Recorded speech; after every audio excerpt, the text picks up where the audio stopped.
अभी 1 नवंबर को ही दीपोत्सव है। शास्त्र के अनुसार जो सबसे बड़े पंचांग चलते हैं उसके अनुसार हमको ज्योतिषियों की ही माननी चाहिए, क्योंकि कब त्यौहार बनाएं ये जो निर्णय है ये ज्योतिषियों का होता है। कहते हैं कि माँ लक्ष्मी जी के लिए रात्रि में शुभ मुहूर्त में दीपक जलाते हैं तो माँ लक्ष्मी माता विचरण करती हैं। गणपति जी का पूजन अवश्य करना चाहिए। और कलशस्य मुखे विष्णु कंठे रुद्र समाश्रित, ऐसे करके इन श्लोकों में लिखा है कि इस कलश में समस्त देवताओं का पूजन हो जाता है। नमस्कार मित्रों, मैं प्रशांत व्यास राजस्थान राज्य के पश्चिमी क्षेत्र में एक बालोतरा जिला है उसके समदड़ी गांव का निवासी हूँ। पंडित जी का काम है शुरू से, तो आपको मैं माँ लक्ष्मी पूजन के विषय में कुछ संक्षिप्त जानकारियाँ बताता हूँ। अभी 1 नवंबर को ही दीपोत्सव है। शास्त्र के अनुसार जो सबसे बड़े पंचांग चलते हैं उसके अनुसार हमको ज्योतिषियों की ही माननी चाहिए, क्योंकि कब त्यौहार बनाएं ये जो निर्णय है ये ज्योतिषियों का होता है। तो 1 नवंबर को शाम को या रात्रि को, शाम को गोधूली वेला है, रात्रि को लगभग 1 बजे के करीबन है। सुबह ब्रह्म वेला में भी पूजन कर सकते हैं, दोपहर 12 बजे अभिजीत वेला में भी पूजन कर सकते हैं। ऐसे प्रकार से आप पूजन करने के 2 दिन पहले अगर आप सात्विक भोजन प्रारंभ कर लें, बिना प्याज लहसुन वाला, बिना तीखा, ज़्यादा खट्टा नहीं, ज़्यादा मीठा नहीं, कम मसालों वाला, हाथ से बना हुआ, पवित्र, घर में पवित्रता रखें। 1 या 2 रात्रि आप पहले से ही धरती पर सोएं, पूजा करने में धुले हुए वस्त्र पहने, पूजा करने के समय आसन पर बैठें, पूजा पूर्व या उत्तर की तरफ मुख करके करें। रात्रि में आप पश्चिम की तरफ मुख करके भी कर सकते हैं, लेकिन पूर्व की तरफ सबको पूजन करना हर समय अच्छा रहता है। किन की पूजा करें? माँ लक्ष्मी जी की करें।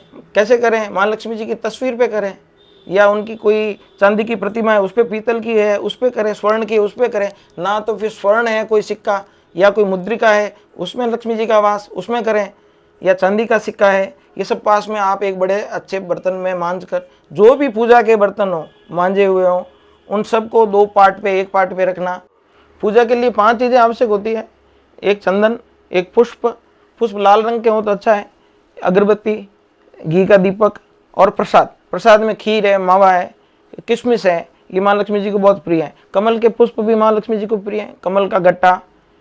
हमको पूजा करते समय माँ लक्ष्मी जी की तस्वीर, सिक्का, स्वर्ण सिक्का, मुद्रिका, इन सबको जल से, गंगा जल से खुद भी पहले पीना चाहिए और माँ लक्ष्मी जी को भी स्नान कराना। पंचामृत से भी स्नान करा सकते हैं, जैसे दूध, दही, घी, शक्कर और शहद, इन सबको मिश्रित करके इनसे स्नान कराना। फिर शुद्ध जल से स्नान करा के पवित्र वस्त्र से पोंछकर उनको अन्य एक पात्र में स्वास्तिक बनाकर स्थापित करना और उन पर फिर चंदन, पुष्प, कुमकुम, चावल, गुड़ और कुछ विशेष सामग्री जो भी हैं उनसे, जो भी आप लाएं उनसे, जो गन्ने, जो अपना जो होता है जिसको हम इक्षुदंड बोलते हैं, यानी गन्ना, सेलड़ी का सांठा बोलते हैं उसको, तो वो भी अर्पण किया जाता है। सिंगोड़ा होता है, वो जल पुष्प होता है, वो जल फल होता है, उसको भी अर्पण करते हैं। कमल पुष्प होता है, कमल गट्टा होता है, इनका अर्पण माँ लक्ष्मी जी को करना। व्यापारी लोगों को खास करके इस दिन अपने जो बही होती है, ये पूजा जो बताई वैसे तो करना ही, बही में भी स्वास्तिक करना। अपने जो उपकरण है, जैसे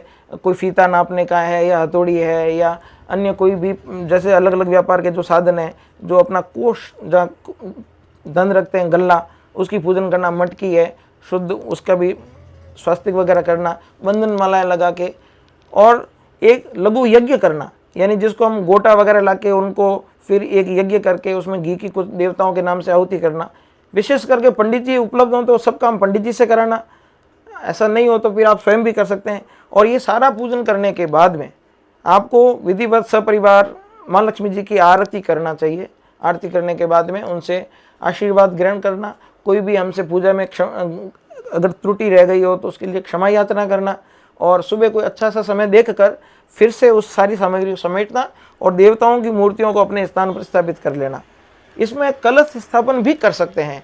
जब हम जिस पार्ट में हम पूजा करते हैं वहाँ पर एक कलश, उसमें जल, उसमें पुष्प, सिक्का, सुपारी, श्रीफल को लाल कपड़े से बांधकर उस पर रखना। नागरवेल के पत्र बीच में फंसाकर उस पर समस्त देवताओं का, कलशस्य मुखे विष्णु कंठे रुद्र समाश्रित, ऐसे करके इन श्लोकों में लिखा है कि इस कलश में समस्त देवताओं का पूजन हो जाता है। वैसे ये सारा पूजन करने के पहले प्रथम गणपति जी का पूजन अवश्य करना चाहिए, और संभव हो तो गणपति जी की आरती करके फिर माँ लक्ष्मी जी का पूजन प्रारंभ करना चाहिए। ऐसे मित्रों, सपत्नीक यानी अपनी पत्नी के पास बैठ के दोनों मिलकर पूजन करें तो बहुत श्रेष्ठ रहता है। कुछ बातें और भी हैं, जैसे कि यज्ञ करके आप यज्ञ को बाहर की तरफ रखना चाहिए, यमदीप दान, तेल का दिया चौमुखी जला के भी रखना चाहिए, और पूजन श्रद्धा पूर्वक करना चाहिए। मोबाइल भी हमारा पास में डिस्टर्ब नहीं करे ऐसे, और सपरिवार बैठ के सबको साथ में मिलके करना चाहिए। सारा काम पवित्रता से, मन के शुद्ध भाव से हो। कहते हैं कि माँ लक्ष्मी जी के लिए रात्रि में शुभ मुहूर्त में दीपक जलाते हैं तो माँ लक्ष्मी माता विचरण करती हैं, और जिन घरों में दीपक जला होता है घी का और जिनका भाव अच्छा होता है, उन घरों में माँ लक्ष्मी वर्ष भर के लिए स्थापित हो जाती है। मित्रों, ये साधारण त्योहार नहीं है, हमें लक्ष्मी वैभव की इस राष्ट्र को संपन्न करने के लिए महत ही आवश्यकता रहती है, और ये आवश्यकता माँ लक्ष्मी जी की कृपा के बिना पूर्ण नहीं हो सकती। इसलिए माँ लक्ष्मी जी का भाव से प्रतीक्षा करिए, घर को शुद्ध रखिए, पवित्र भाव से सारी सामग्री को तैयार करके पूर्ण विधि से पूजन करने की आतुरता में माँ लक्ष्मी जी की प्रतीक्षारत आप प्रार्थनारत रहिए। पूजन करने के बाद में क्षमा अवश्य मांगिए और सबके कल्याण की कामना करिए और अपने लिए भी आशीर्वाद मांगिए। अपनी वाणी को विराम देता हूँ। धन्यवाद मित्रों, नमस्कार।